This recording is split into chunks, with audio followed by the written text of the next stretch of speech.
এর আগে আমরা যখন শুনেছিলাম যে ইসলামী শরিয়া আইন কায়েমের কথা, আপনি যখন বলেছিলেন যে এটা অ্যাব্রাপ্টলি হবে না, এই অনুষ্ঠানে বলেছেন যে ধীরে ধীরে হবে। যখন 5 ঘন্টা কর্ম বিষয়ে বলেছিলাম তখনও কিন্তু আপনি এই ধরনের কথা এসেছিল, নারীরা নারীদের সামনে নাচতে পারবে, তখনও আপনি বলেছিলেন যে এটা আগে বলে ফেলেছে, আস্তে আস্তে ওই জায়গায় যাবে।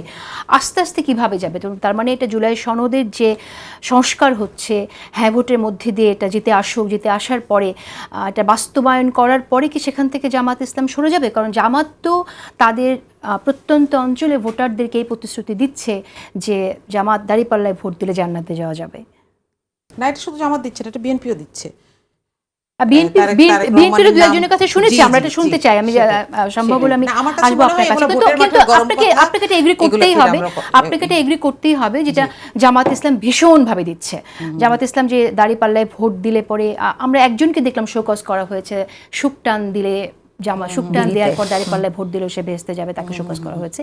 কিন্তু অন্য যারা বলেছে যে দাঁড়িপাল্লায় ভোট দিলে জান্নাতে যাবে, তাদের বিরুদ্ধে কিন্তু কোনো ব্যবস্থা নিতে দেখিনি, এবং এরকম অনেকের কথা শুনেছি আমরা। এখানে আমাদের একটা বিষয় সবসময় আমাদেরকে যেভাবেই হোক অনেক সময় অনেক ধরনের কনফিউশনের মধ্যে রাখা হচ্ছে বা অনেকভাবে ভয় লাগানো হচ্ছে যে শরিয়া আইন বলতে যেটাকে আমরা বুঝি সেটার বেশিরভাগ বাংলাদেশে অলরেডি আছে। মুসলিম পারিবারিক আইন বলেন, উত্তরাধিকার আইন বলেন, সেটার মাধ্যমে কার্যকর আছে।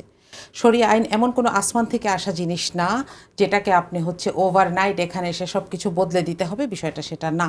তাহলে জামাত নেতারা যে বলে ইসলাম কায়েমের এটাই সুবর্ণ সুযোগ, জি, ভোটারদেরকে যে বলছে, তাহলে এই কথাটা বলতে হচ্ছে কেন? দেখেন, ইসলামকে নিয়ে গত 15 বছর ইসলামকে পুঁজি করেই একটা জনগোষ্ঠীকে কষ্ট দেওয়া হয়েছে।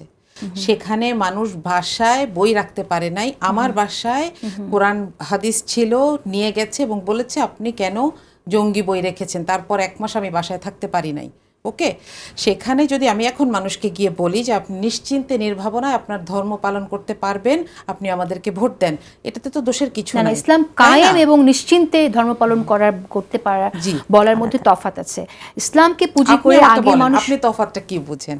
আমি তো তফাৎ দেখছি না। না, ইসলাম কায়েম এবং আপনার ধর্ম নিজে স্বাচ্ছন্দ্যে পালন করার মধ্যে তফাৎ আছে। কারণ আপনি একজন বোরখা পরিহিতা নারী বলে আপনাকে চাকরি দেওয়া হবে না, স্কুলে ঢুকতে দেওয়া হবে না, সেটা তো কোনো রাষ্ট্রে চলতে পারে না। একজন মানুষ যেমন বোরখা পরে চলবেন, নিকাব পরে চলবেন, আরেকজন মানুষ সে তার মতো করে বোরখা না পরেও সে চলতে পারেন, সেই স্বাধীনতাটা থাকা জরুরি। ইসলাম যখন আপনি কায়েম করবেন, ইসলাম কায়েম মানে প্রত্যেক ধর্ম আরেক ধর্মকে ক্ষতিগ্রস্ত না করে, আরেক ধর্মের অধিকার ক্ষুণ্ণ না করে তার নিজ নিজ অধিকার। তাহলে ইসলাম কায়েম করলে একটা মেয়ে যদি চায় হাফ প্যান্ট পরে চলতে পারবে, সে এখানে অবশ্যই পারবে, কেন পারবে না?